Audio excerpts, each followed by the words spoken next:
So yeah, like you have to go into like a bit of the Everfall for a little bit. That's the first task you have to do before you can meet the Duke. You can go to the Pawns Guild, or a bunch of them hang out. And, okay, so they must have some willpower. They established a guild. That's not nothing. That involves paperwork. Holy shit. That takes more will than I normally have sometimes. I think Barnaby has more will than most. Yeah, He seems pretty coherent. that area for now is not too wild. It's like a spiral staircase. When you get to the bottom, these tentacles pop out of the ground forever. And this is one of the times where you think, I'll use the D-pad for pawn commands. Don't, it won't do anything. Yeah. Also, you get a Horde Crystal. Yeah, this is what you can use to set fast travel points out in the world. Yeah, really what you gotta do is you gotta get down to the bottom of it, go back up to the top, dismiss all your pawns, go back down. If the pawns die in your service, they get sent back and you don't send a reward out. Whatever, people only send out crappy things anyway, but the more important thing is it affects your pawn's rating because it automatically defaults you to the 3-star rating that you would normally get. Yeah. Which is really fun in Bitter Black, where your pawn is going to be like that the entire time. Like, if you worry about your pawn's rating in Bitter Black Isle, then You shouldn't, because Death is there, and he can one-hit kill anything. Basically, no matter what you do, your pawn will be 3 out of 5 all the time, just because if anyone uses them for Bitter Black, they're going to die. Yeah, just legitimately, if you run into Death in Bitter Black Isle, which will happen, your pawns are 100% forfeit, because they will try to fight Death, and he will kill them. When he kills pawns, I should mention, it doesn't just kill them, it immediately sends them back to the Rift, which will default that 3-star rating on them. let me point out then, when it comes to having death, this is the one instance in the entire game where the Guardian Inclination is useful. Because normally the Guardian Inclination means a pawn will not engage the enemy, they will focus on protecting you, which means they get right up in your business and stay there. So if you have the Guardian Inclination, they won't try to fight death, they'll just run with you away from death. The worst part is, even if you have a ranger or a sorcerer on your team, they will just walk up to Death and try to hug him. And just take me, Death! But I love it. But when you're finished with the Everfall, it's weird, you run out of there like it's a big disaster. You can actually go right back in, get whatever treasures you missed.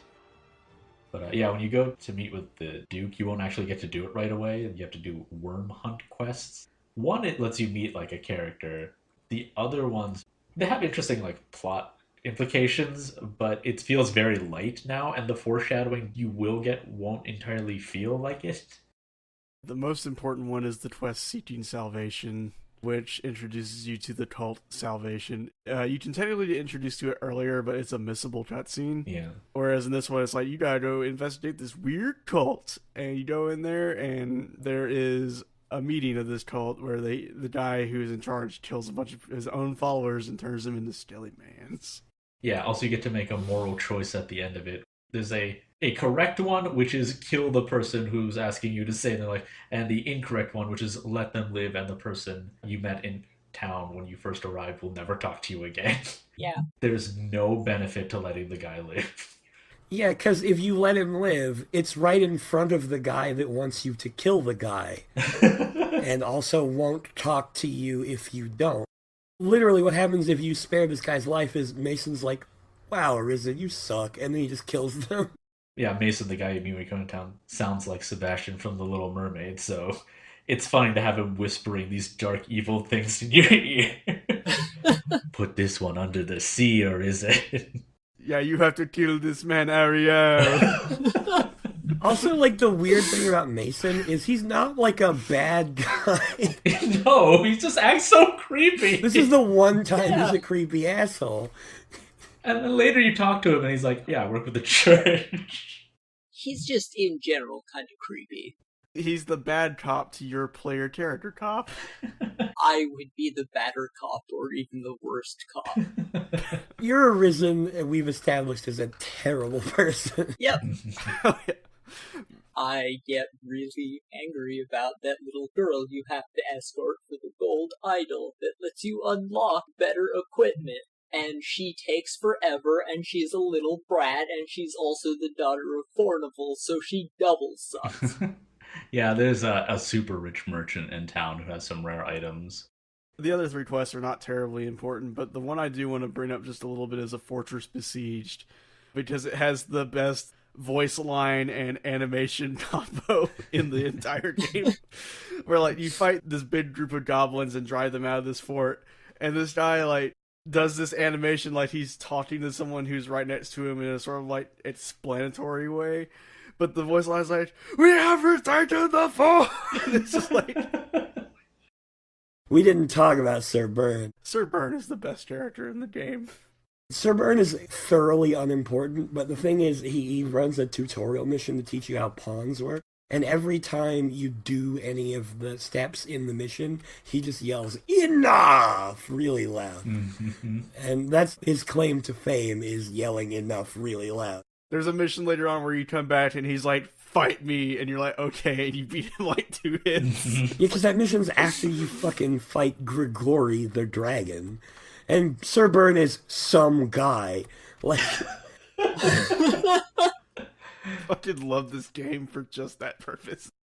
There are a lot of fights in the game where it's like they're being played up to be huge challenges, and then you just one-shot whatever you're fighting.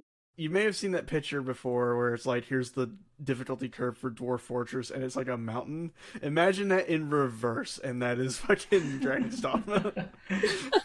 Actually, speaking of like post-Gogori quests, one of the ones in the encampment says, "I await you in like the arena," and it's to fight that Hydra you fought at the beginning, because you never see it again. There's no other Hydras in the main game. So did that Hydra break into the encampment and like pull out a big inkwell and like a giant cockatrice quill and just like dab that in there and it's like, "Hey Risen, show up at the arena in the next 15 minutes if you want an ass kicking." As hilarious of an image as that is, the other thing is you are also ambushed by a bunch of goblins. And we know that goblins can speak. So it's a goblin wrote that note. But how did it post that fucking job request? The board is right next to Sir Byrne.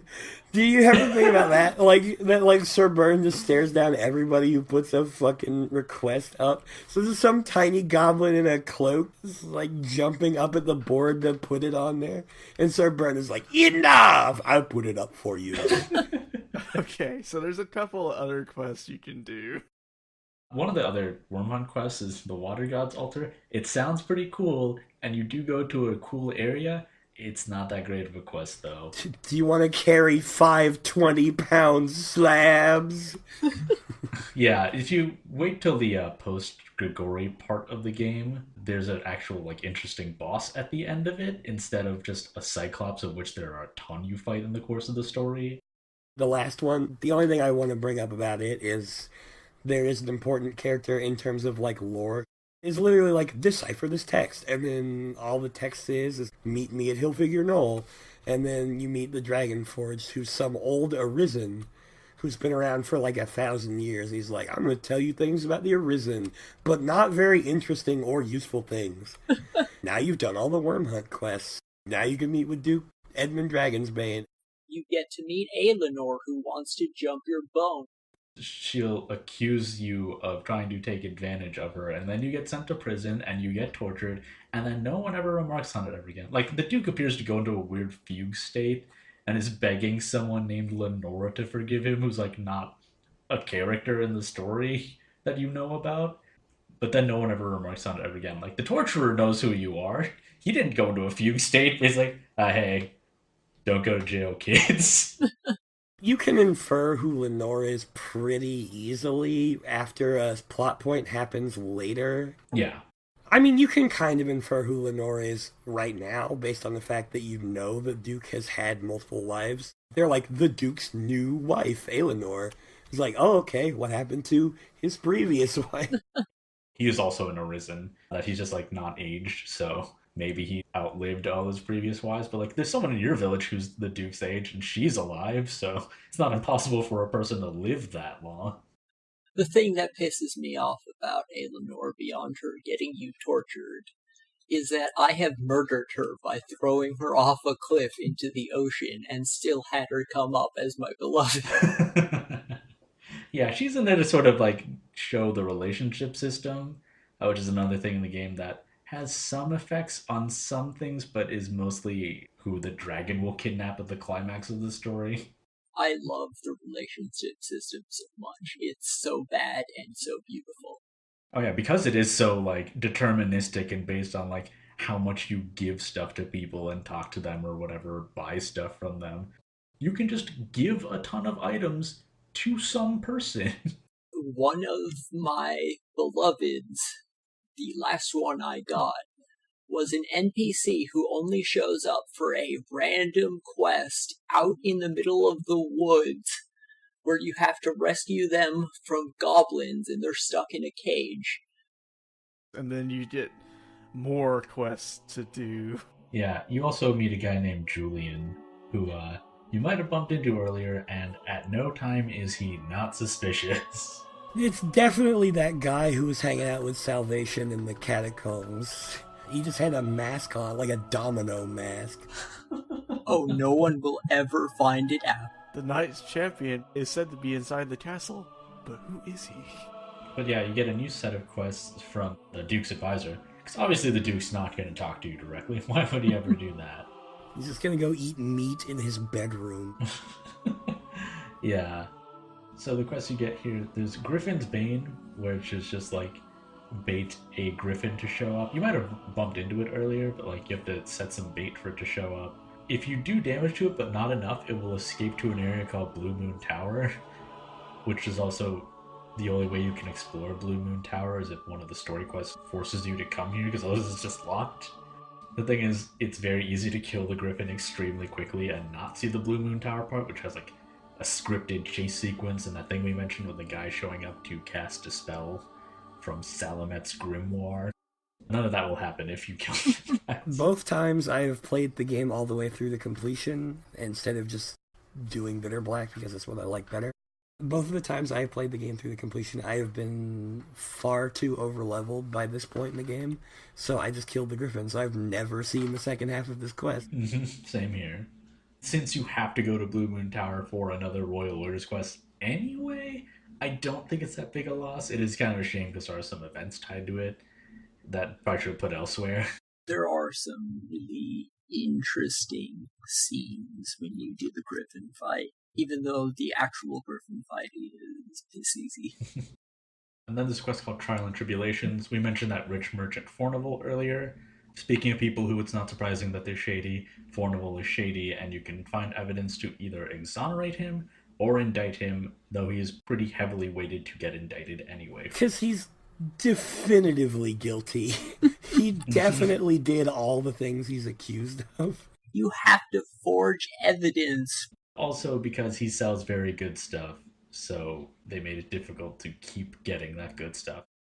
He actually sells a unique arrow that's a one-hit kill. Mm-hmm. On most things.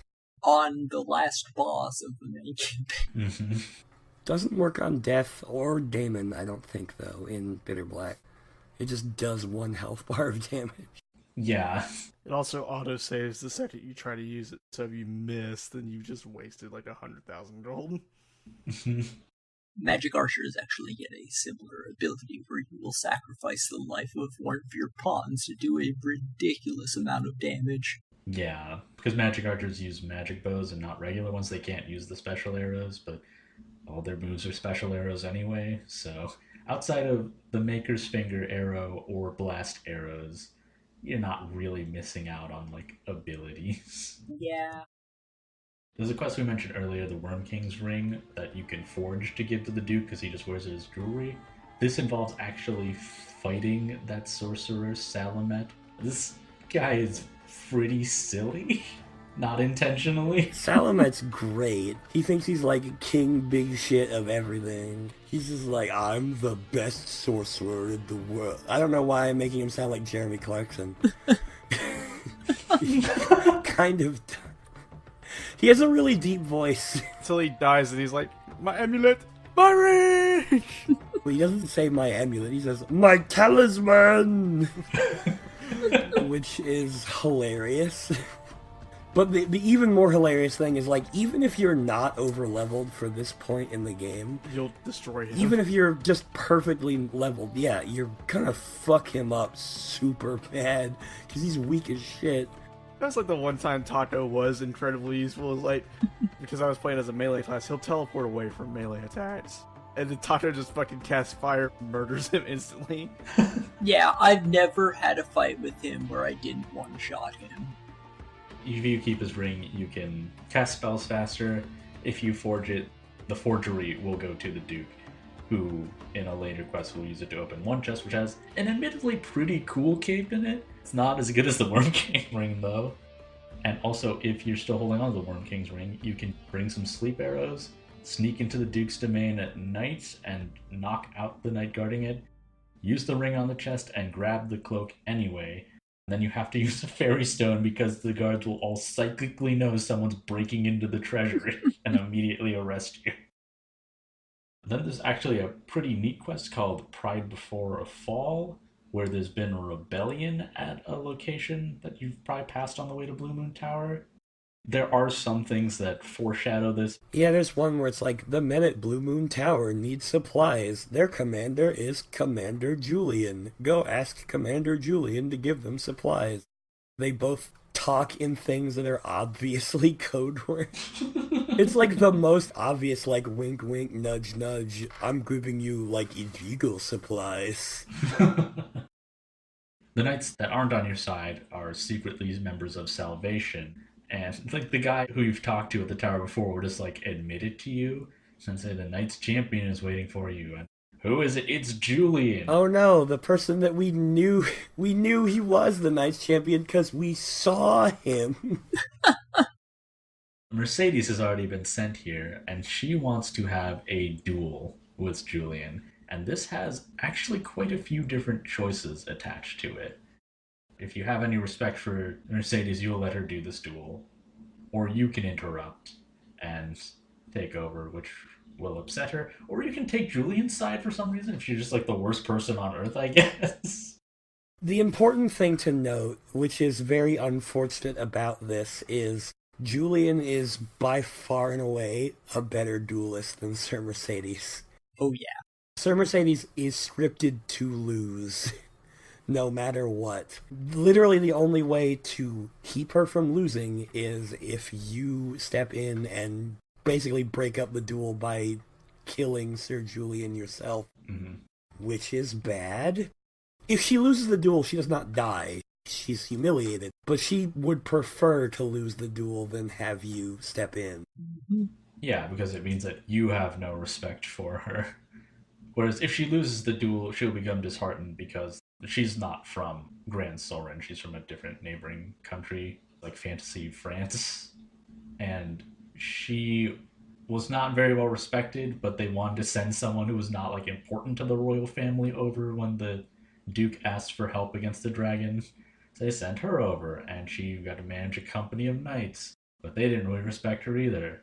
And then she's going to have this duel with Julian, and then she can't beat him either. The thing is, like, she's actually really good at her job, like, considering all the pushback she's had. She has done great, and if she had even an ounce of support, it would have gone great. Whereas, like, Julian was the golden boy of fantasy Germany, where he's from, and then he comes over to Grand Soren and is betraying everyone the whole time, and still gets more support.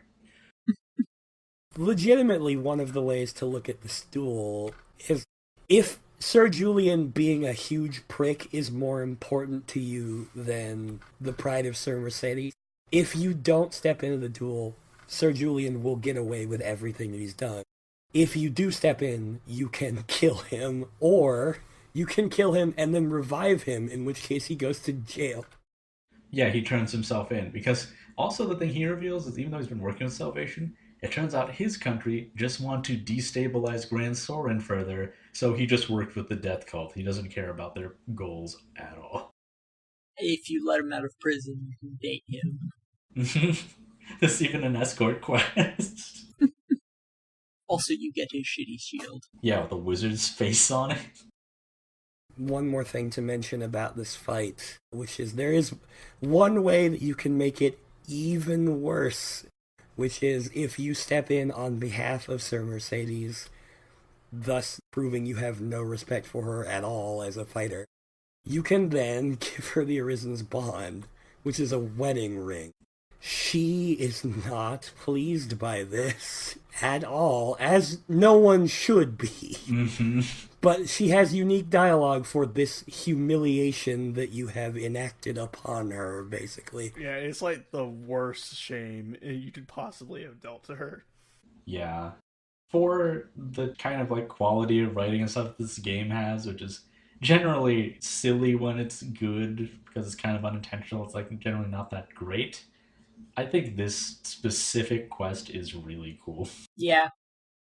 I think you have to finish up all those before you get Honor and Treachery, which is Salvation's having a rebellion somewhere else. And then you run over there, and the people are just like, no, there's nothing going on here. And then a messenger comes like, Grand Soren's under attack.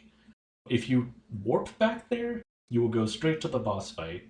It will save you a lot of time, but there's a guy right outside the door of the boss fight if you just go back to Grand Soren, who will give you some anti-petrification items because you're going to fight a cockatrice, and if you get hit with a petrification attack and can't cure it, you're dead. Yep. Pretty freaky, actually, when it happens, because it just slowly crawls up your body. Yeah, and your screen gets a bunch of stony particle effects on it. Mm-hmm. Some of the status effects do that to your screen. Like, this blindness will just give you almost no vision at all. Like, it'll give you a very tiny selection of vision. You can still see yourself, but like the rest of the area is like very cloudy and hard to see. Past Heaven's Peak Fort, the place with the lady bandits, is a swamp, and during daytime, if you step in the water, it will hit you with poison and blindness. Mm-hmm. It is so terrible. But if you show up at night, this little firefly is hovering above it, and that means you won't get statuses, apparently. The thing that really gets me about that is, like, all the bandits except for Ophis want you to take them there or another waterfall. And taking them through the swamp sucks, especially because they just can't make up their minds as whether you finish the quest or not. Escort quests in this game in general are kind of weird. Yeah. See, I did every one for every Misandry bandit. You can do it for almost anyone, though, which is pretty great. You just give them enough items to build their affection, and on the quest board, it'll be like, escort me somewhere. The one good thing about like, the escort quest in this game, to me, is it's kind of weirdly funny in a morbid way when you fail them.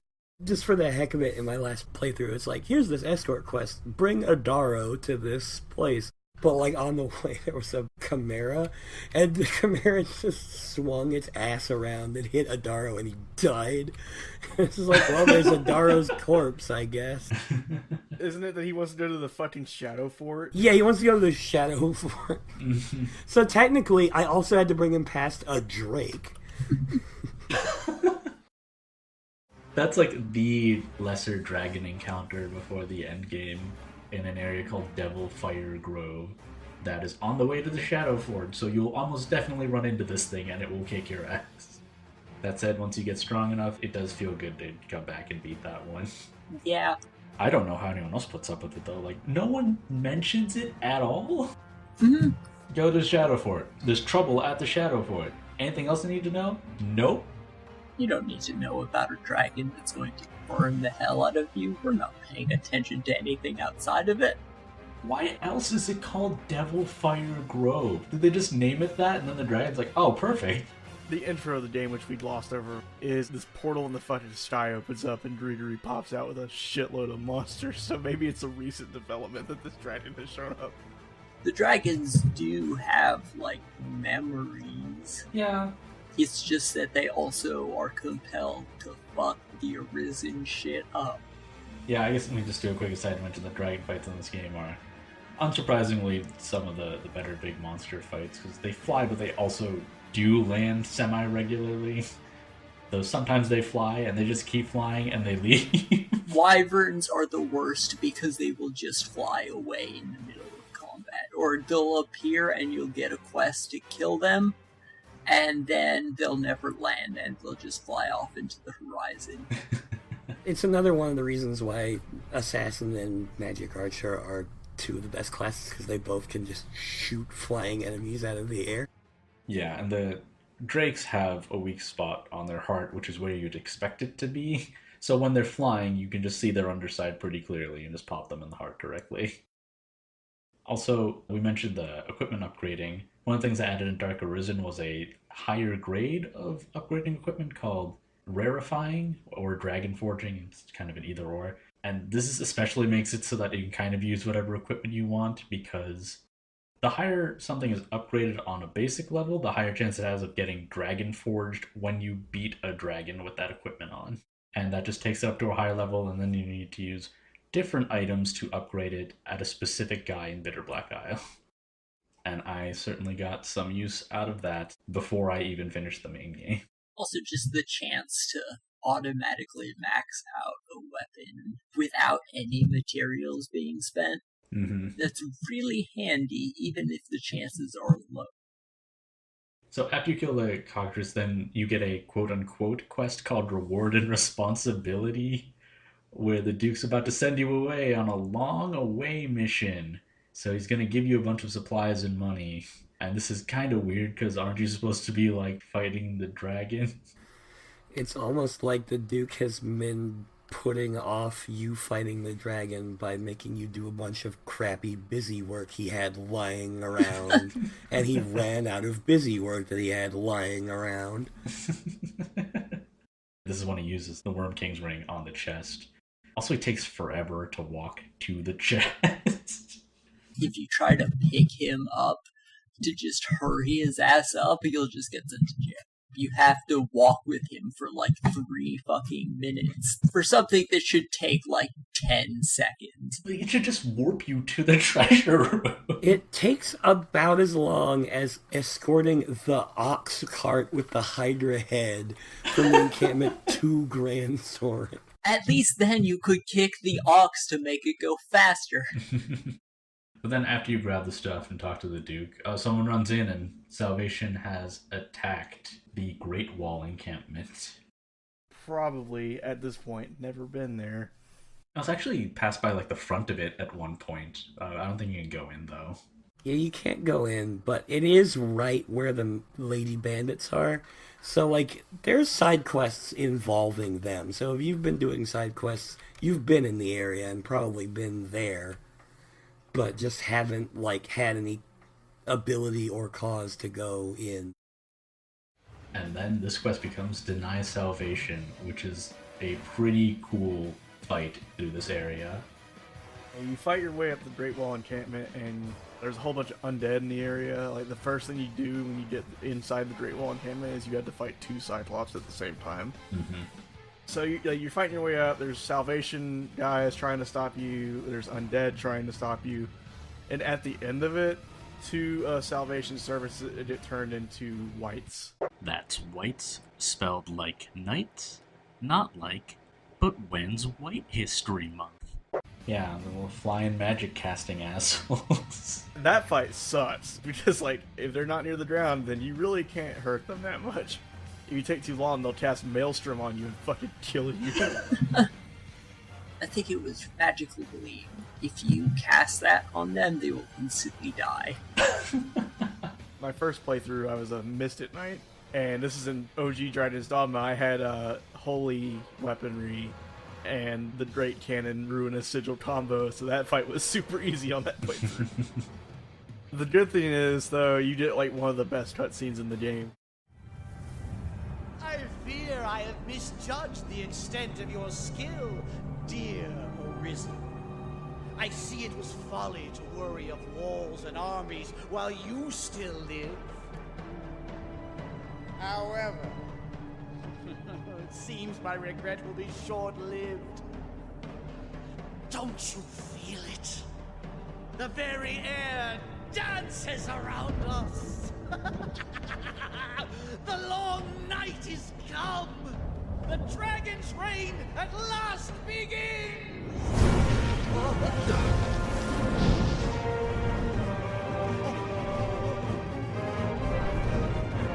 Merciful winged death! All powerful and merciless Gregory!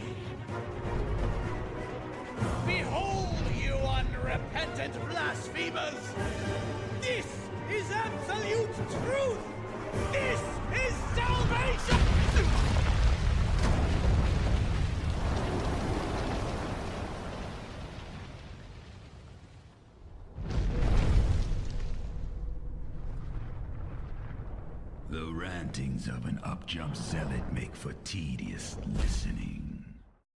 And before he can finish his sentence, Gregorius lands on him and crushes him flat. Mm-hmm.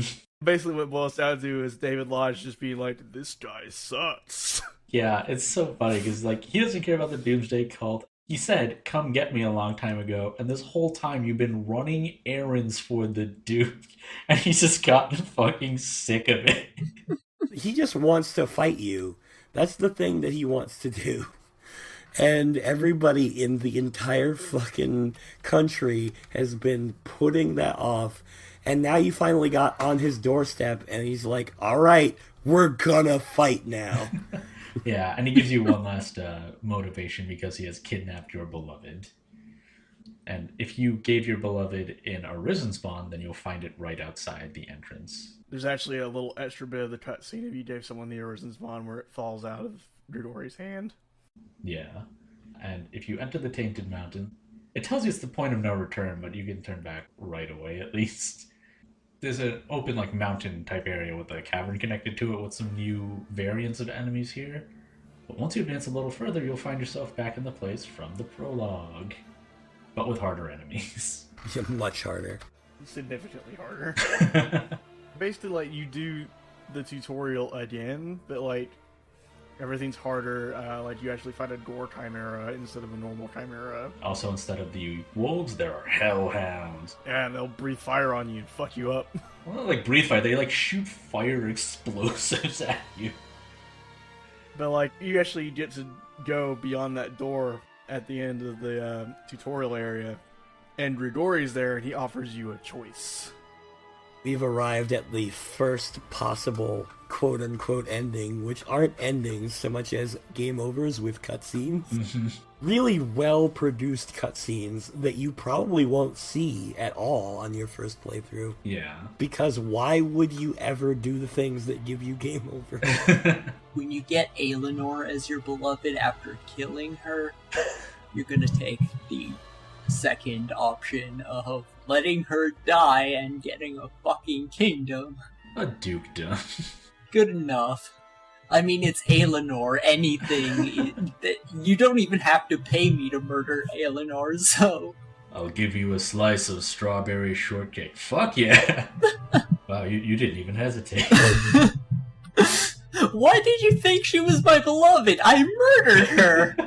I'm just imagining Grigori with like tiny glasses and like a tiny spreadsheet being like, I did all the numbers. The other option is like, don't take the Dragon's Bargain and fight him. The thing he does mention, though, the key thing is that the Duke actually took the offer to sacrifice someone, and that's how he attained the dukedom. So, I guess you know who Lenore is now.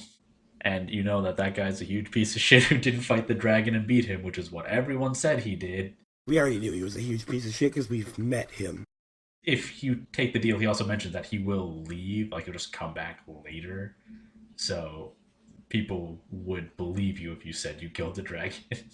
But, you know, since you want to keep playing this game, and I mean, you've been probably raring to fight Grigori this whole time, you're going to take that offer. And so you pull out the Maker's Finger arrow and you shoot him in the face and you get the ending cutscene. Yeah. I mean, you fight him.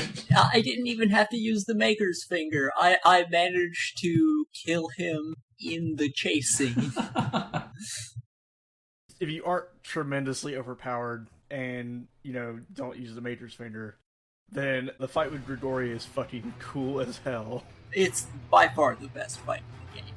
He chases you through the entire fort, destroying it because he's way too big for it, and it's just awesome. It's really cool. Yeah, at one point you shoot him with a ballista that makes him come at you, and you fucking grab onto him, and he flies you across the country. Yeah, you're flying over an ocean, and this whole time, too, he's telling you, like, fight me, live, show me what you can do. And you have to reach his heart in this sequence. You have infinite stamina on that part. Yeah. The cool thing is what follows after that is, you know, it shows Grigori fall down and stand up and start roaring at you, and then it, like, pulls the camera back as you and all your pawns land, and it's the coolest fucking shot in the game. Mm-hmm. You land in, like, this one-on-one, and then all your pawns, like, one by one, like, all land. Then the quest updates and says defeat Grigori. Mm-hmm. It's like you get so pumped. I will say, for an open world game, like Dragon's Dogma is not as buggy as its contemporaries, but it does generally feel kind of like jank. This sequence is executed superbly well. It is a fucking triumph of shot and encounter composition. Mm-hmm. And then you get to fight him, and there are some ballista around to shoot him with. You can also just climb on and, go at it. And he is, like, really egging you on to beat him. He wants you to beat him. A neat thing about the fight is that, your pawns can do all the damage they want. You have to be the one to land the final blow. It will not let anyone else kill him. Yeah. It applies to every dragon-style creature, is that you need to land it. Heed me well, Arisen. In my death, you've won a future for this world. But what that future spells for you, for all men, is a truth you'll find staring back from this world's utmost depth. It cuts to like an x-ray view of your chest, and your heart reforms where it was. The heart of the Dragon Forge returns to him, and since he's 1,000 years old, he immediately turns to dust. And most satisfyingly, Edmund Dragonsbane ages into an old man in seconds. Yeah, he ages like 70 years. Then it cuts to Grant Sorin, and a big chunk of the city falls away into a pit. Yeah, if we haven't made it clear, the point where Grigori lands on the Elysian and starts talking to you is the point where the story in this game becomes good. Yep. And, it's good throughout the rest of the game. Yeah, it takes a fucking turn right about here. In addition to the city crumbling, the skies turn red, and there just appears to be ash constantly falling. The credits play, and you and your beloved meet up again and walk back to Castardus, the starting town. It's shown to be very serene, but the world's clearly in a pretty rough state. And I can't imagine someone seeing the credits roll and thinking, I'm done. That's it. All good here. Okay, so we just had that really cool, superbly shot, very cinematic, but still very, gameplay intensive fight with Rudori. Let's talk about this ending cutscene for a second, because it's kind of hilarious. Oh, it's great. Okay, so you leave the Great Wall encampment and you meet your beloved, who in some cases may be the innkeeper because you talk to him the most. You immediately bone. And then you walk triumphantly back to Castardus while this really happy music plays while everything looks totally fucked up. It's great. Yeah, I'm surprised. They bowed down in the smaller fort right before you escort the cart. And that's outside. He's had sex outside in this nightmare world. Everyone must see my clown love. The ending cutscene finishes. You are back in Castardus and your beloved's right there. If they're a very generic person, they'll just say the line of what they say when you give them a bunch of gifts and they like you a lot. So it's you just saved the world and had sex, and then you talk to them you shouldn't have.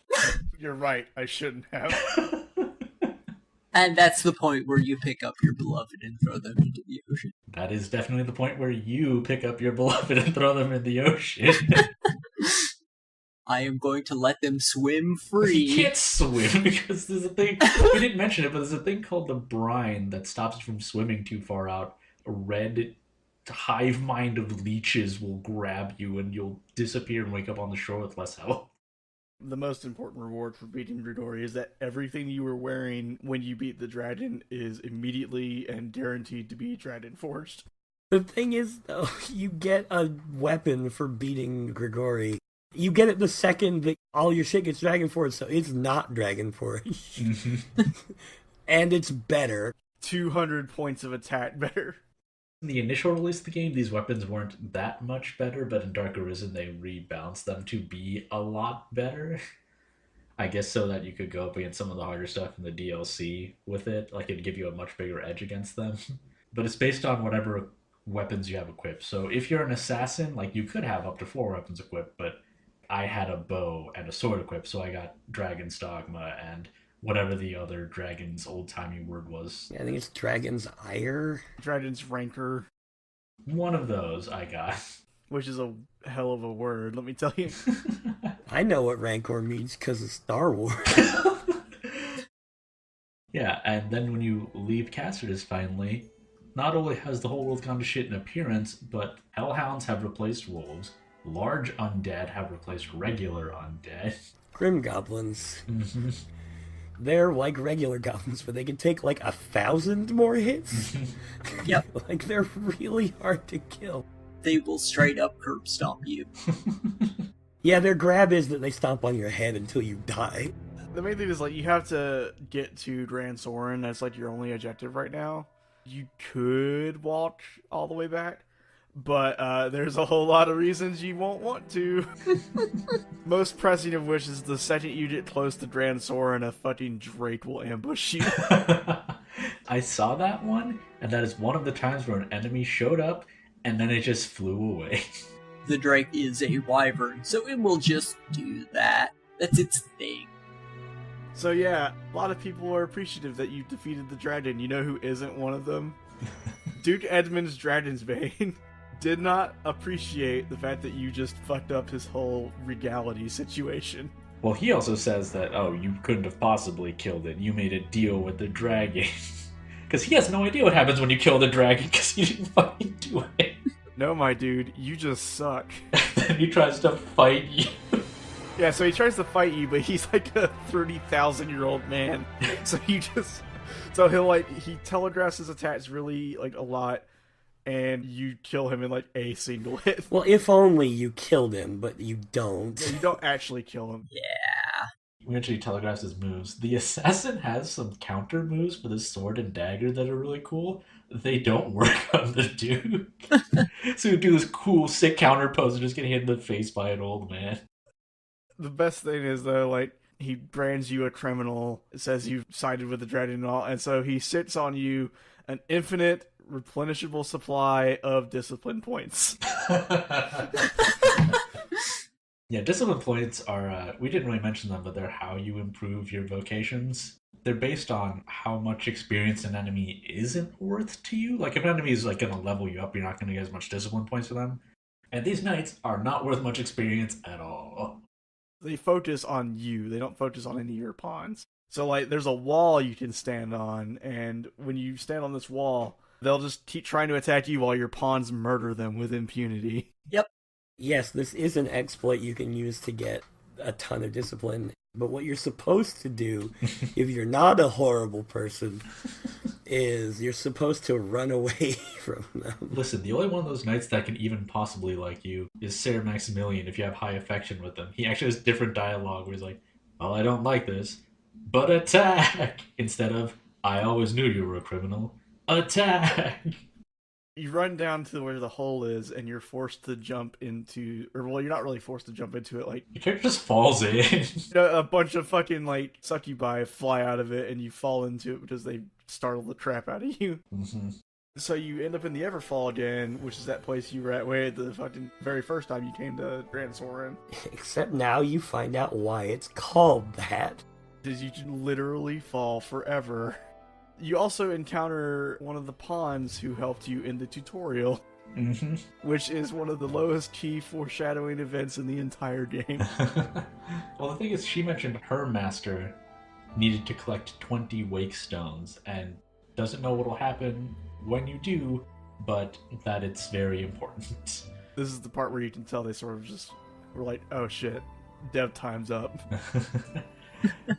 Yeah, the Everfall is kind of neat because there's a bunch of rooms. Well, any room you go into at first will have pretty much a beholder in it.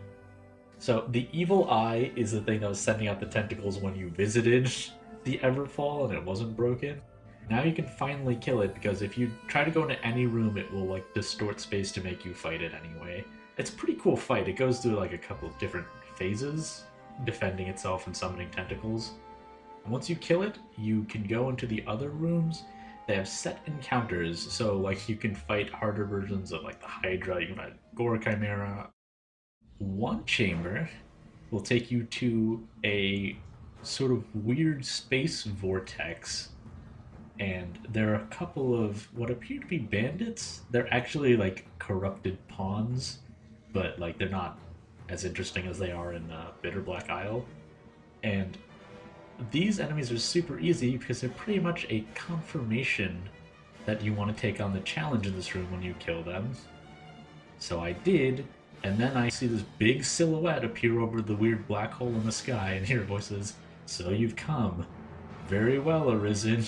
And a dragon that's bigger than Grigori shows up, that's glowing. Like much bigger than Grigori. Much bigger than Dodori, and instead of the one heart, guess how many he has? Isn't it like 20? He has 20. How fortuitous that this one dragon has 20 fucking hearts. And this is the Ur Dragon, which is unique in that if you're playing online, this boss has a shared health bar across all players of Dragon's Dogma. And fittingly, it is extremely fucking hard to hurt it. In that if you are playing online, you will never beat it. Yep. The thing about the Ur Dragon is that, like, the first generation didn't have much HP at all. It was about, like, 2 or 3 times the amount that Grigori had, which is a lot for that time in the game, but between all players of Dragon's Dogma, you know, that was nothing. You could probably get in on it on the first go. So, every time the Ur Dragon is killed, his HP increases. You know, like, the first through, like, 10th or 15th generation, it's not so bad. The current Ur Dragon generation is, like, generation 700 and something.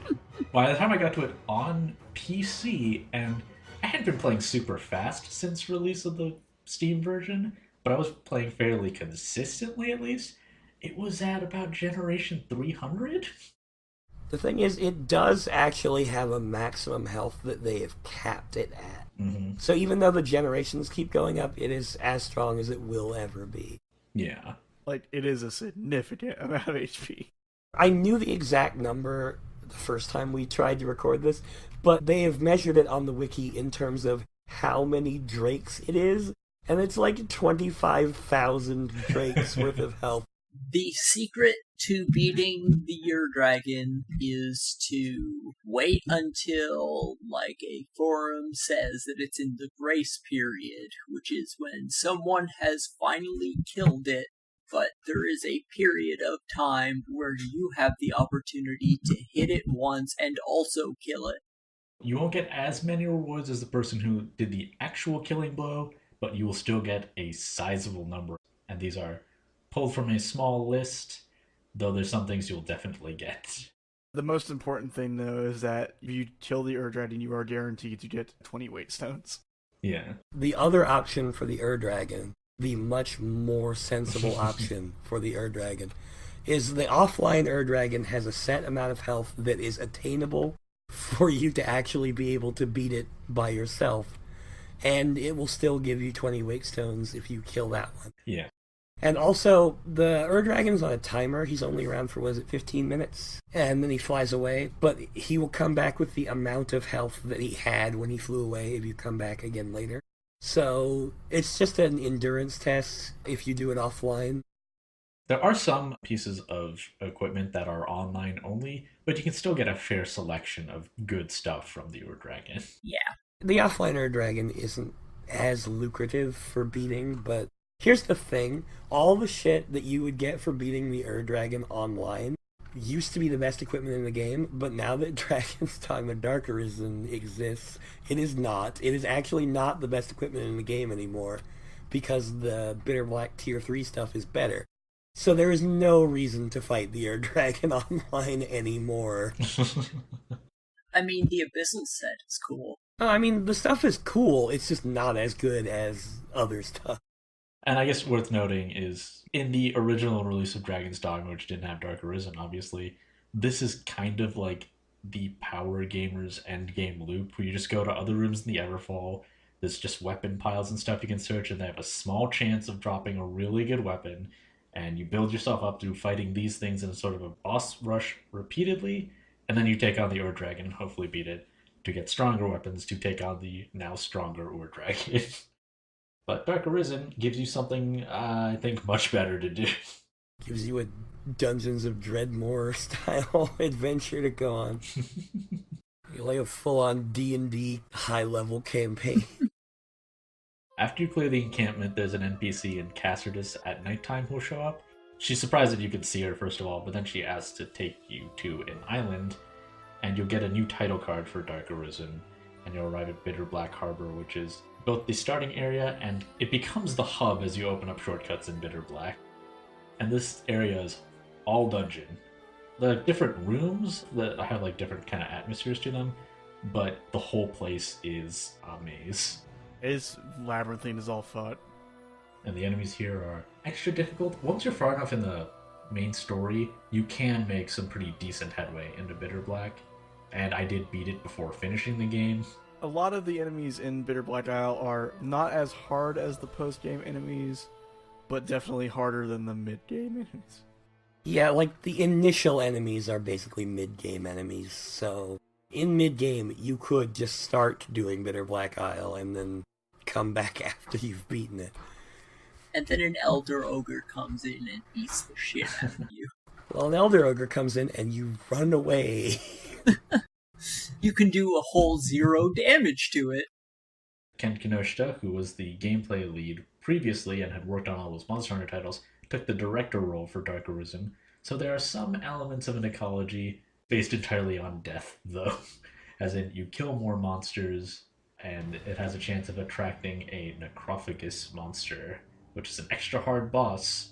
The further you get into the island, the thicker the air gets, carrying the stench of dead bodies better, increasing the chance of these monsters appearing. Though you can also just put down an item called Rancid Bait Meat, and that will guaranteed lure the monster.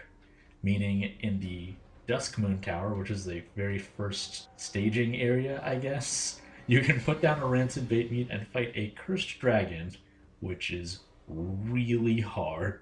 Really, really hard. Oh, yeah. It has the same general look and feel as the Ur-Dragon, but it's not nearly as powerful. If it breathes its poison breath on you, all your food will rot. Also, with the Ur-Dragon, the thing is it starts out as like a very regular dragon. It's not like it's being like huge and glowing, obviously, but when you break the hearts on its stomach, its chest breaks open and gets like disemboweled. That's how the cursed dragon just looks. Mm-hmm. And it's pretty nasty. I was actually surprised to find out that the offline Ur-Dragon is easier than a cursed dragon. Yeah. Because cursed dragons are smaller, but therefore a little more nimble. Also, the dragon fight music on Bitter Black Isle is a similar arrangement, but it's got a cool spy music guitar under it. Also, you get the chance to fight the condemned Gore Cyclops if you want to die, because holy crap, condemned Gore Cyclopses are ridiculously powerful. Probably the most powerful enemy in the entire game, sans death. So the condemned Gore Cyclops is, imagine a regular Cyclops. Now make it about 30 times as big, and also do about 30 times as much damage, and have about 30 times as much health. Yeah, you can run into it very early, like when you're visiting Bitter Black. The room it's in actually has a key to advance further. You'll see it like probably fairly early in your visits there, and you might chip away at it as a joke. Like, oh, this thing's like stuck here, right? And you're not doing any damage, but maybe you are, maybe doing a little. As soon as you either break the faceplate off or drop 1 bar of health from it, it goes berserk and rips out of its chains and picks up a big club, and you're in a very enclosed space, so good luck getting away from it. I think the most amusing thing about the condemned Gore Cyclops to me is if you run out of stamina on it, or if it knocks you off of it while you're climbing on it, you are dead, because fall damage in Dragon's Dogma is ludicrous. So you're just gonna fall like 100 feet and land and die. There are a couple of boss encounters in Bitter Black, but the coolest ones are the ones up front. The very first boss encounter and the very last boss encounter are my favorites. The first one is Gazer, which is a big, like, room-sized beholder we mentioned earlier. It's the one where once you damage it enough, it will create some tentacles, and you have to defeat them before they fully charge up or it instantly kills you. Once you defeat them, a Great Cannon orb spawns, and you just hit that to annihilate this thing. It's a very cinematic and cool fight. Also, smartly, you can avoid its evil eye attack by just facing away from it. With that attack, it does a ton of statuses. Most likely petrification. It's just a big thing about it. In addition to being the first boss fight of Bitter Black Isle and like a really neat fight, it's like the hard cap on like advancement if you aren't strong enough. This is the bellwether check here of if you are actually strong enough to advance, because you can't advance until it is dead, and it is difficult. Yeah, the first time I entered the room where it was in, I immediately just like noped right out of there. We mentioned fairy stones that you can use for fast travel. They don't work inside the Dungeon of Bitter Black. You need a separate item called lift stones that take you back to the very beginning. And that's exactly what I used once I saw that. So, we mentioned Gouge and its variants early on. This fight, the Gazer, is probably the best fight for Gouge because it's got a big, gigantic weak point that you can climb directly onto. How I beat it is I had, at this point, dire Gouge. So I jumped over onto his eye and just stabbed it in the eye really hard. It works pretty much flawlessly. Yeah. My favorite thing, though, is that you can get randomized loot from enemies in Bitter Black. So I killed this Gazer, right? And it dropped a Bitter Black novelty. And it ended up being a ring that gave me Deadly Gouge. It was like Christmas. Yeah, Bitter Black adds items that are cursed. This is the thing I mentioned earlier. We use rift crystals to unveil what they are and make them usable. It has a weird system where it's based on like your class and stuff when you identify it. So you could like save and then reload to try again. Kind of finicky, and I just lived in ignorance's bliss mode and just purified everything. I'm like, oh, I have that. Now I can sell it for money. Hooray. But yeah, you get randomized rings that can give you stat boosts of various types. Some of them will upgrade your skills and make them stronger versions. Some of them have like special effects too. The most interesting like special effect ring I can think of in Bitter Black is the one that stops you from getting wet, which will put out your lantern. And also, if you're wet, you'll take more ice and lightning damage. That is a really good ring, especially in the gutters areas of Bitter Black. You can combine this with a lantern that has twice as much intensity. Yeah, an elite lantern. Though weirdly also, like, even though the elite lantern is an actual usable item, there's I can't remember what piece of equipment it is, but you need to rarefy it with 8 elite lanterns. It feels like a mace or something that was not remotely worth the effort of randomly hoping you get 8 elite lanterns. There's also weapons and armor, so those things that you had to check in piles for in the Everfall in the base game, you can also just find as Bitter Black weapons and armors. There are also some neat pieces of equipment you can only get this way. I got an electric cutlass that was pretty great because electricity arcs from enemy to enemy. The best ring in the game is clearly the ring that makes your punch do like a tiny bit more damage, so it's still useless. Oh, it technically doubles your punch damage, but yeah, your punch damage is nothing. It's another thing this has in common with Gothic 2 is there's a hand-to-hand moveset with various different moves you can do based on whether you're jumping or standing or doing different kinds of moves, and it's never expanded upon, and it's never useful. The dagger animation, since your character holds them in a reverse grip, if you just took the daggers out, a lot of them would just look like punching attacks, so they could have really easily just sort of slipped in a fist weapon, like something into the game, but I guess they just didn't think to. At least they did in Dragon's Dogma Online. Yeah, that is pretty cool. The game we will never get. I mentioned there's an arena type area in Dark Arisen earlier. There's actually 2 of them, the Rotunda of Dread and the Black Abbey. And yes, the majority of areas in Bitter Black have super metal names. They have like set encounters in them, which will just change every time you leave and re-enter. Though if you're carrying an item called the Fiend Luring Incense, there are 3 new harder encounters in these areas, but once you clear those out, the enemies won't reappear, so you have to put the incense away if you want them to show up again. This is a good place to farm for materials and just get into fights with enemies you might not see as often. Like, this is a great place to fight dragons in general. Also, if you're carrying the Fiend Luring Incense, you can run into an enemy called an Eliminator in the Rotunda of Dread. And they're really, really hard. Eliminators are actually terrible, and I hate them. Unless you're a ranger. The trick with ranger is whenever they do their charge animation, if you use the strong regular shot, it'll knock them back. And you can just keep on doing that because they will keep on trying to charge you. Yes, and worthy of note is the Rotunda of Dread and Black Abbey have a cliff edge. Yeah, the easiest way to deal with them is to shoot them off cliffs. Same with living armor. Same with death. But yeah, living armor, you only have to fight one on your first go through Bitter Black Isle, so I didn't really remember anything about it. And also I had like a party with all kinds of different attack options, which nullifies its gimmick that is really bad if you don't have any magic. Its gimmick is such. It is a living suit of armor. Rather, it is a suit of armor possessed by a ghost. And in the first half of its health bars, it can be damaged with physical damage. And I don't remember if it's like resistant to magic, or if it just takes normal damage from magic. Either way, it takes normal damage from physical sources. And then, after you have brought it down to half health, what happens is you've destroyed the armor, the physical body.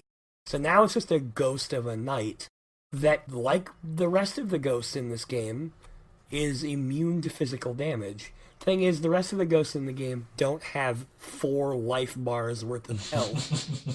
The ghosts, if they possess someone, can be hit with physical weapons. Which is not something that the living armor can be affected by. Basically, if you have no way of doing magical damage to it, it is invincible. So balance your party in Bitter Black, or you can't win.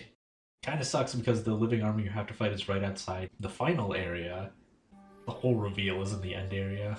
Was it the Fallen City? I don't remember what the moniker for the city is. Hoboken. Cassardus, but under the ground. Yeah, it's a small town. There's like a ghost wandering around that'll explain various things about the plot. It still doesn't entirely make sense, and until you beat the game, you won't understand some aspects of it.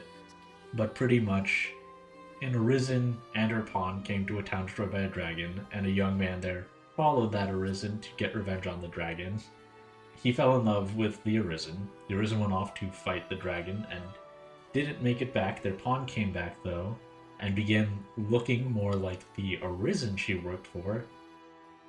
Then that young man becomes an Arisen himself and falls in love with his pawn, who now has taken on a lot of aspects of the Arisen he fell in love with.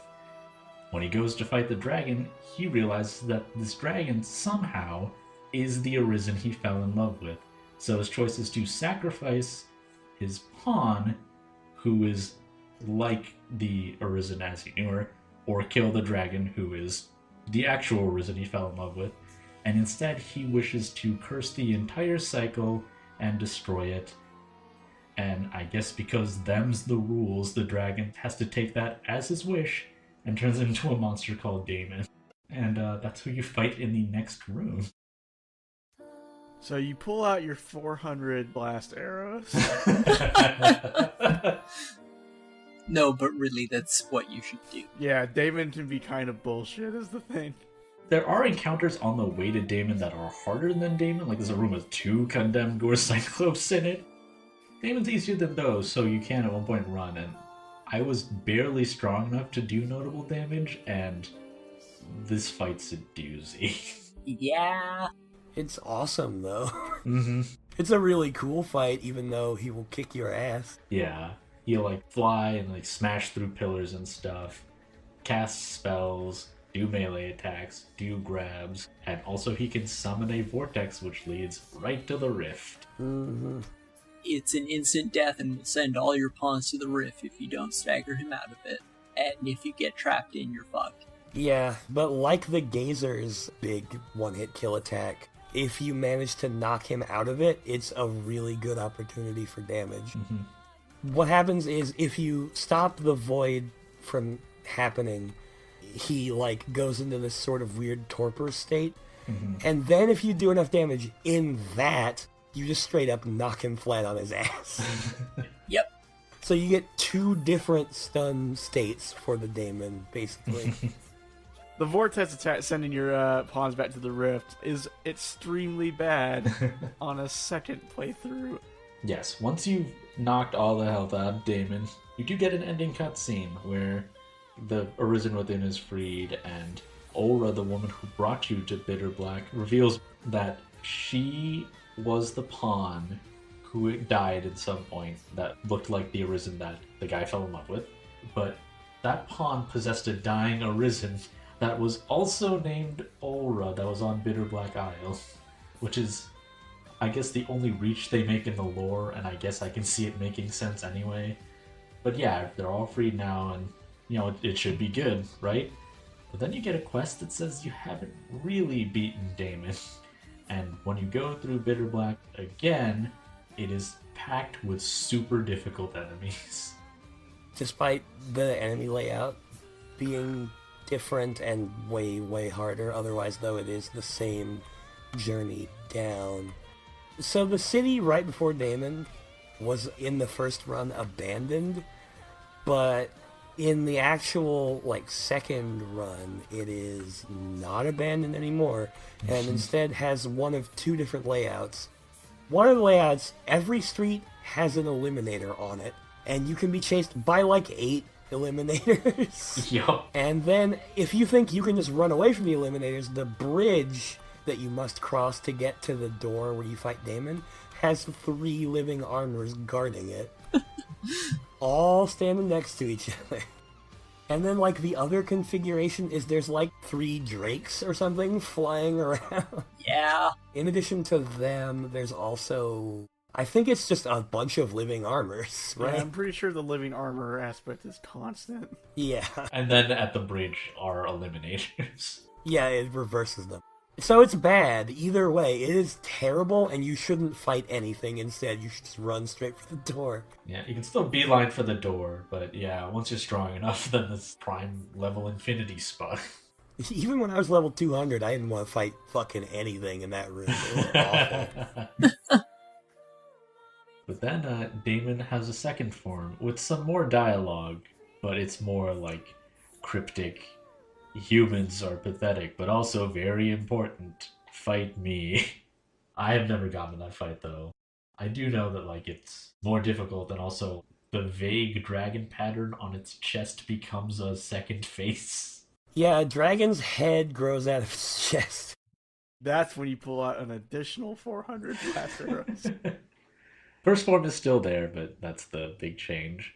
It is kind of cool, though, because once you beat the first form, it looks normal, and then it cuts to your Arisen, and a pulse forms around the scar in their chest from when their heart got ripped out.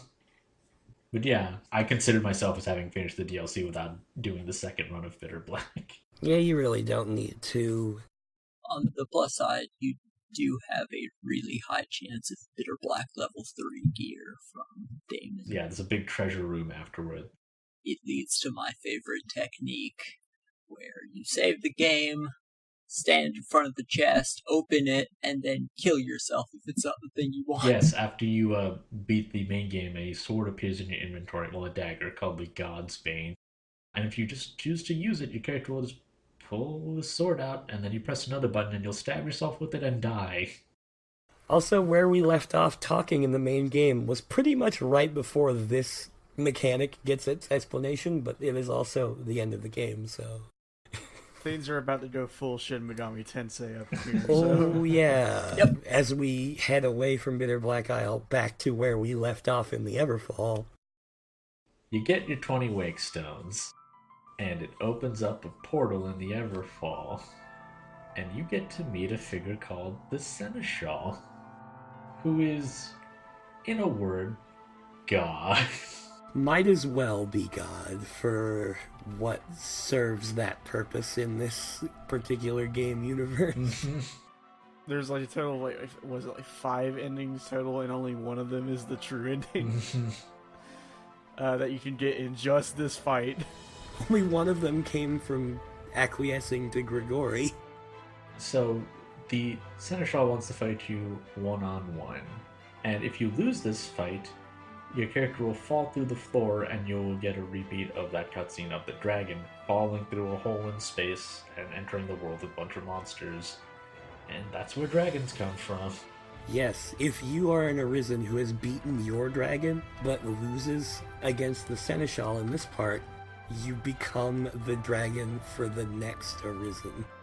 That said, it's very hard to lose this fight, so... Especially at this point, if you did Bitter Black Isle, you're not going to lose this fight. If you beat Grigori, you're not losing this fight. It's just kind of a formality for, like, honestly, the easiest way to get this ending is to use the God's Bane to lose on purpose. You can't kill me, I'll kill me. After you defeat this part, then you'll get a long tunnel full of people you've met across the game. You can turn back and you'll enter a phantasmal version of Cassardus.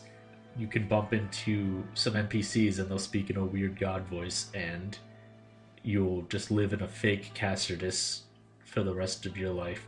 That said, the Seneschal says that he'll grant you a quick death, so I'm guessing you imagine you live a fake full life in Cassardus, and then the Seneschal kills you and you become a dragon. Most likely. He does say he'll await the next, but they gotta get a new dragon somewhere. I mean, come on, you're right there. If you advance through this tunnel, all these characters will run at you. If you attack them once, they will die. And they have dialogue for when they see you and then when you kill them. Oh no, Quinoa doesn't want me to go further. Mercedes or Kina, like, fine, I get that. And then, like, the Duke is there. It's like, fuck this guy. Once you advance through the entire tunnel, though, the Seneschal will reveal his identity. And it's Savan from the very beginning of the game. He killed his dragon and became God. Which is cool, though also one of the things we didn't talk about regarding the Seneschal before is before the Seneschal's current identity is revealed, the Seneschal speaks with two voices. I forget, one of them's a lady voice and the other's a dude voice. I can't remember who the lady voice is, but yeah, the dude voice is Gideon Emery, so he sounds like both there, which is really cool. Ah yes, Gideon Emery, back from Vanquish. Godhood, it's not what I was after, but it'll do. After the Seneschal reveals his identity, you can defeat him. Your pawn will join you, and Savan's pawn Saul will join him. And then you'll one-shot both of them. Yep. Except you can't actually one-shot them. It is the one specific time that you have to rely on a pawn to do something. And about 30% of the time, they'll decide to do it. And you'll strike the final blow. And then you'll have a chat with Savan about what it means to be the Seneschal. And it turns out that his role is sort of like a fuel source for will for all beings in the world. Meaning that when you are summoning pawns, which are legions of sort of humans who only listen to you and believe in you, you are practicing to be God. Because you impart your will upon them, which is what the Seneschal does, but with all humanity. It's wild. That blew my mind. Yeah. Because the thing is, I expected the pawns to just be like a weird element of the world that they just like threw in and gave a weird kind of problematic explanation for. But then it turns out that they're very important to the overall cosmology of the world. So, after you truly finish off Savan with the God's Bane, you get the new objective to live as the Seneschal, where you basically have unlimited power but can do nothing with it. So, instead of waiting around for some other Arisen to come do the same thing you just did, you can whip out the God's Bane and kill yourself, and that's how you get the true ending. Yeah, because no other Seneschal before you has thought to do this. Because it kind of does have an unprecedented effect on the world. I like to think that maybe the reason you did this is that your cycle is so different, because there's like a backstory comic for Savan that sucks. Like, it's really boring. You had a very traditional like hero's adventure, whereas you got waylaid by a bunch of bullshit busywork by the Duke, who sort of worked the eternal cycle of the universe into his stupid political game. And so you're not someone who's worn down by struggling all the way to become God. You're just like, well, this sucks. This whole cycle sucks. If you did the DLC, like, that's really messed up what happened. The cycle is even worse than you thought it was. Yep. What happens when you do this is your pawn becomes you. Like, they still have the identity of the pawn, like their mind and voice, but your body. And they fall from the sky along with your corpse into the ocean. So, like, if you have a cute girl avatar arisen, and then your pawn is like a huge beefy guy with a deep ass voice, your pawn is now a cutesy girl who has the voice of a fucking bear. Well, yeah, your two bodies fall through the sky and land in the ocean. You hear a sort of shout develop, and your body wakes up shouting in your pawn's voice, and then they look around and look at their own body. It was funny for mine just because my main pawn was so small. It's like, you're huge now, and an orc. Enjoy. And then they're supposed to be your beloved, though some other things can change this, will run up to you and comment on your character. They might notice that it's you, but it's not really you. Then you get the actual credits roll. Okay, so also a neat thing is after the credits roll, you do get the option to play New Game Plus. Mm-hmm. Say you go all the way back through the game and get to the Seneschal again. If you play the game offline when you're fighting the Seneschal the second time, instead of being Savan, the Seneschal will be your player character from the previous run. Mm-hmm.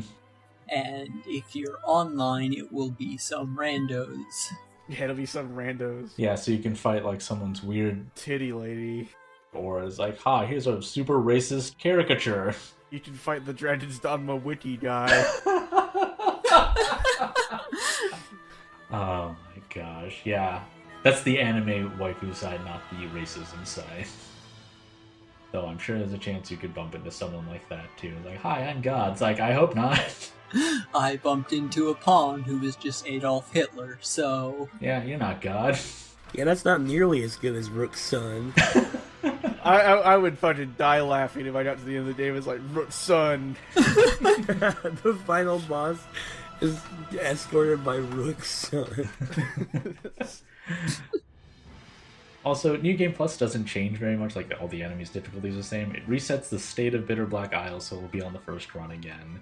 All the story progression. I think your quest completion is kept, but you don't get to keep any key items. The most important addition is Starfall Bay, the beach outside of Cassius when you leave town, has a stone that will warp you straight to the Ur-Dragon fight, so you can take it on whenever you want. I do kind of wish that, like with the addition of Dark Arisen, that maybe New Game Plus could seed some of those newer enemies from Bitter Black into the world. Yeah. Because they are all new types and you just don't get to see them that much. It would be nice to see just changes to difficulty that aren't just statistical, like having more new, harder enemies, or even just like enemies being a little smarter. Yeah. Also, I was thinking, like, for the Ur-Dragon, like, outside of statistical increases, its resistance is shifted instead of, like, increased. So it'd be like, oh, what's it weak to now? So, like, the community discussing it could have more to say other than it's back and it's harder. Yeah. Like, its weaknesses have shifted. Oh, it's got this new move that I haven't seen before. Oh, it's doing this move in this cycle again, so watch out for this. They could even do, like, completely different mutations. One time it comes back, it has very little health, but it's extremely damaging and aggressive. And another time it's more of an endurance fight. Like, that could be really neat. Yeah. Well, maybe there's something like that in the quasi-sequel, but before we get to Dragon's Dogma Online, there is some scrapped content in this game. Mainly that the Everfall was originally going to be called the Endless Tower, and also the art book refers to some areas as the Deep Town. And it was going to be literally that, an endless chain that connects all the world. And this literally meant it connected to other players playing Dragon's Dogma, and you could go into their world and just do shit.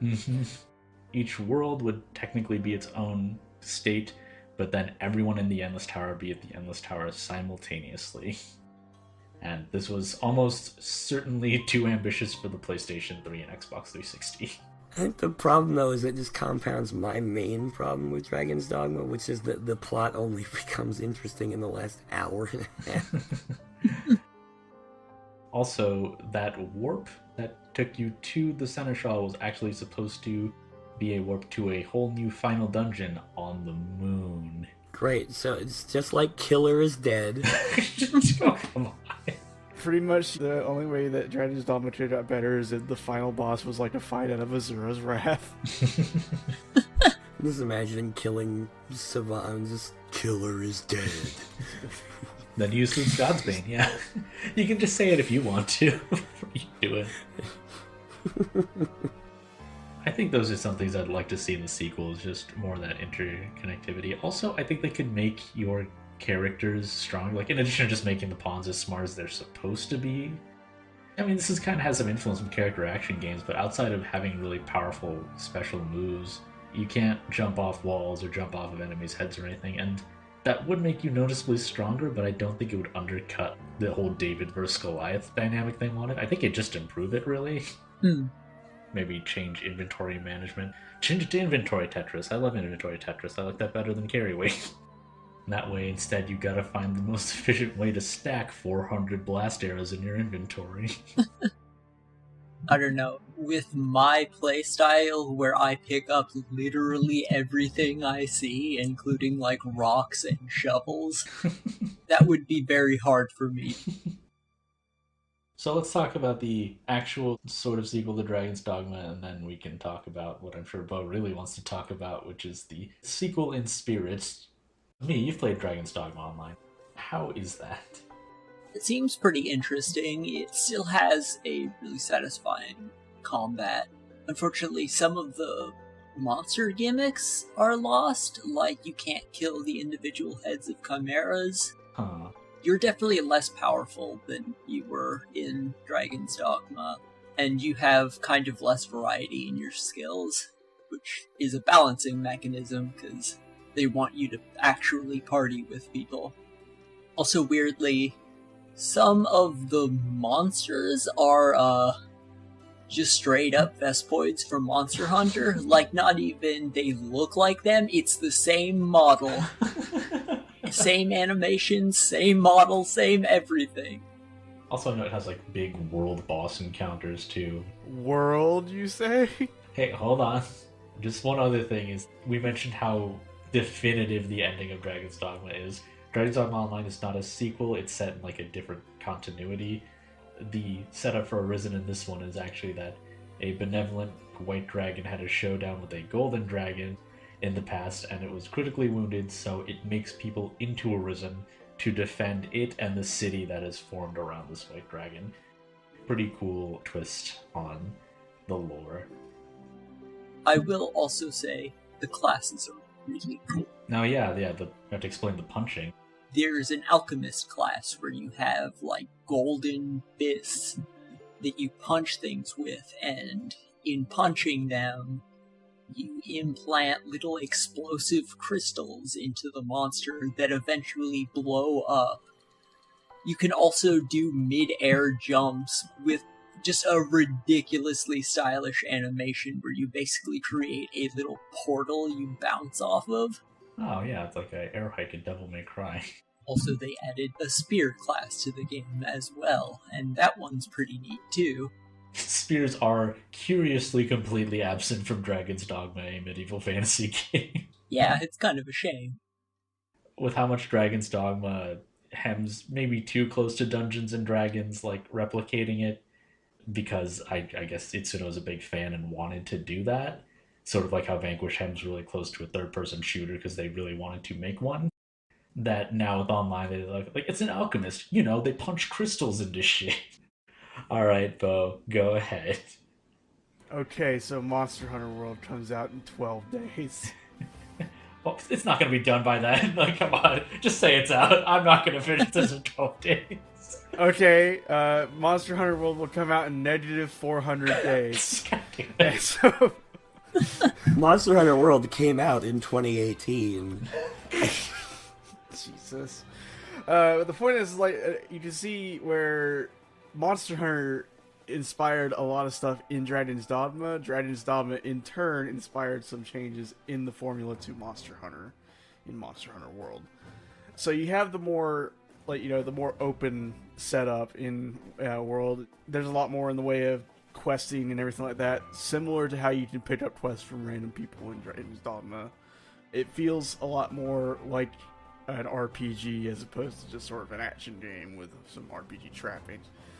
Really, I'm just super hyped for it. Yeah, I think we've all played the beta at this point, right? I mean, don't you mean that we've all played the full game at this point? In 2021? At the point of this recording, we've all played the beta. At the point of this being released, yeah, we probably also all played the full game. I'm waiting for the PC version, and this will come out before the fall of this year. I can guarantee that much. But I think a lot of the ways the weapons would be pretty great to put back into a Dragon's Dogma game. And also, like, mounting monsters in World is very different. I would enjoy beating the crap out of Grigori with a hunting horn. I feel like if you played a whole lot of Dragon's Dogma and have not tried Monster Hunter yet, then Monster Hunter World may be a thing to replace Dragon's Dogma for you for a little while. Yeah, I mean, especially if you really like the big monster fights, but maybe weren't too hot on the lack of variety. Dragon's Dogma definitely backloads a lot of the variety in its monster encounters. The world still doesn't have, like, great small enemies to fight, but that's just kind of how the series has been, and it doesn't bother me too much. Alright, so we got a couple of emails.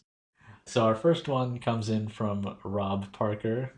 I did trim this one down a bit, Rob, sorry, but... You did send us a very comprehensive list of, like, cool shit in Dragon's Dogma. Hey y'all, I played the holy hell out of Dragon's Dogma on the PS3 at launch. I repurchased it when Dark Arisen came out, and then again when it came out on PC. I'm probably going to wind up with the PS4 version at some point when it goes on sale, because I am that monster.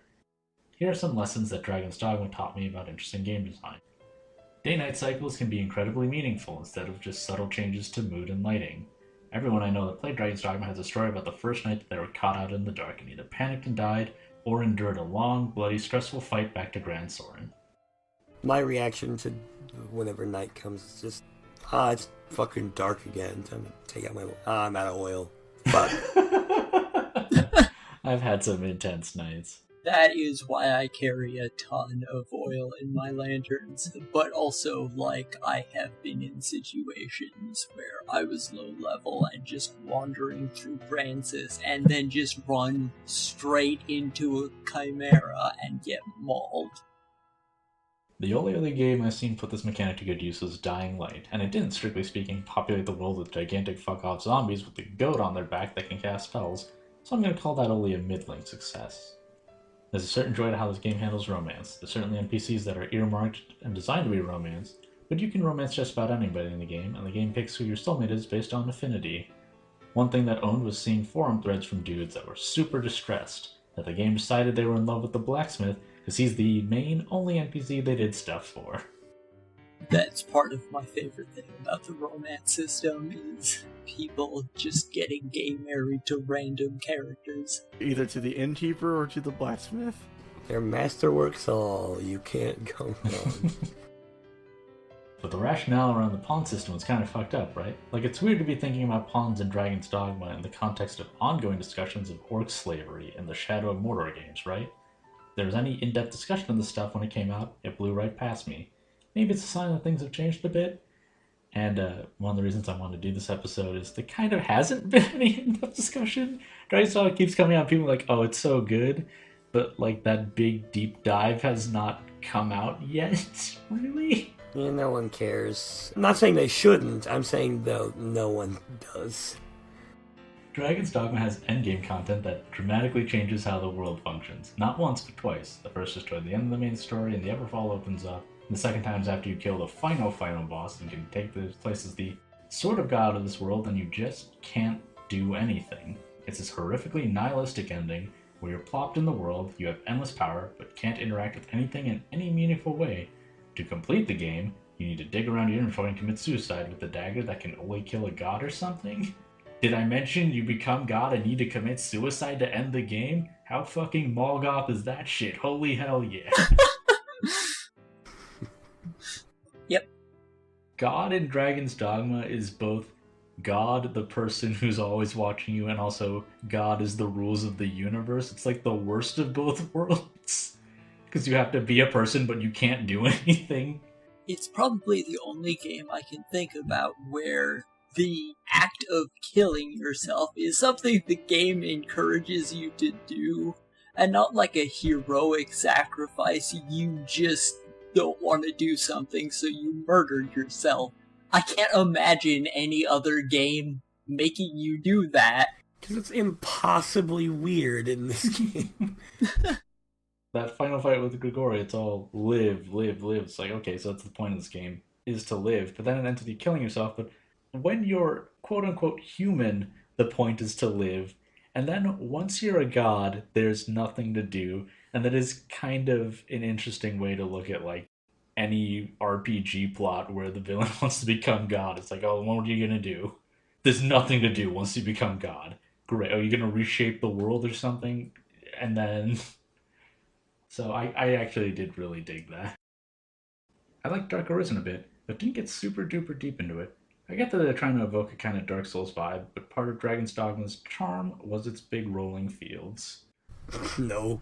I disagree. I respectfully disagree.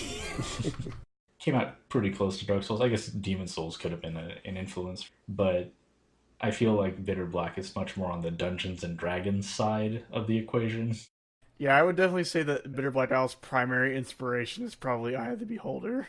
Yeah, I mean, especially because difficulty in Dragon's Dogma outside of pure numbers uses status effects pretty heavily, and not the kind of enemy attack patterns and stuff that Dark Souls derives its difficulty from. I do like rolling fields a bit as a change of pace, but they could be better rolling fields. They could have things in them. At the time I played Dragon's Dogma, I had not been playing a ton of PS3 generation games, so they were still some of the best rolling fields I'd seen at the time. The only game I think I've played where it was a rolling field where there was actually nothing in it that I thought it was neat was Breath of the Wild. Because that game is full of a lot of places that have nothing in it. I don't know, something about that game's atmosphere makes it work for me, whereas in Dragon's Dogma it just feels boring. Dragon's Dogma doesn't feel very, pastoral. It feels much more like you're involved in a plot with lots of people. Yet, weirdly, I think Breath of the Wild has more NPCs of, note in it. Oh, and he signs up with, anyways, keep up the great work on your podcast. They're masterworks all, you can't go wrong. Thank you very much, Rob. And also, I opened up the Twitter direct messages for this, and former guest Phoenix sent, so since I was kindly reminded to get off my ass and submit a question, sorry, Ars, he is from the UK, and submit a question, here's one for you. What's the biggest holy shit moment for you all when you first played the game? A battle, a plot beat, whatever. For me, it'd be either my first successful battle with the Drake, or my first Daemon kill. Both I went into woefully unprepared, somehow managed to beat, even if by the skin of my teeth. My dude, did you just listen to the entirety of the part where we described the ending? My holy shit moment was finding the hairstyle that just inspired me and made me know it was my destiny to make He-Man and make He-Man again and The again. helmet hair. It's perfect. It's identical to He-Man's hair. It is exactly Prince Adam's haircut. It is that page boy cut. It is precisely that haircut, yes. I think otherwise we've all discussed it already. I agree with myself from the last recording, which is that the best part of the game is Grigori. That fight is real solid and real cool. It is super good. Also lost from our last recording, I'd agree that the second most mind-blowing part was realizing that the Ur Dragon was maybe the inspiration for Peter Molyneux's Curiosity. The one joke that we're sad we lost. You chip away at your dragon and get the prize, and then you become goddess.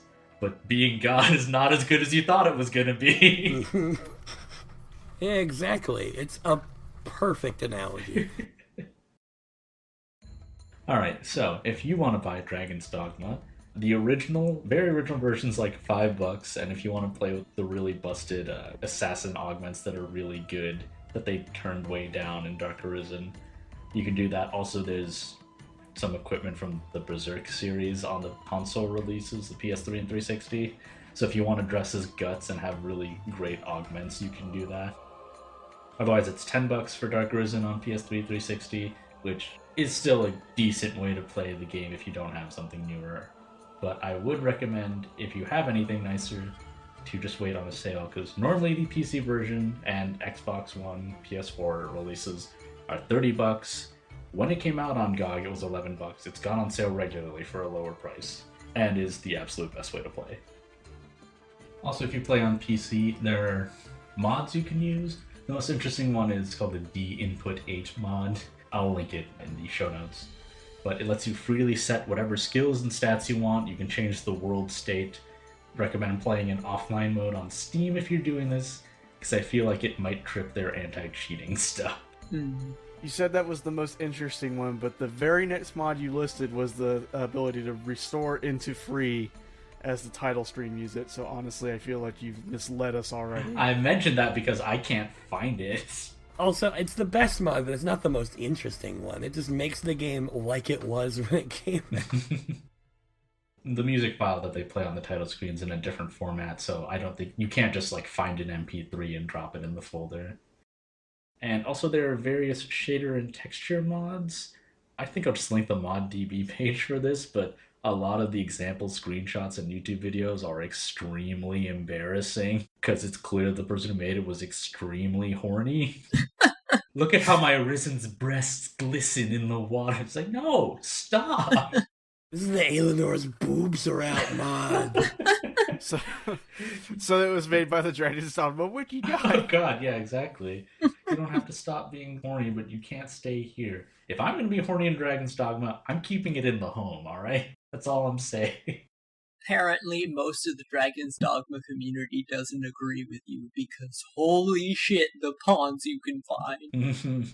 Oh boy, it's a girl who's like 4 feet tall and dressed in a fucking chainmail bikini, and her breasts are at the max size, and holy fuck, what is wrong with you, dude?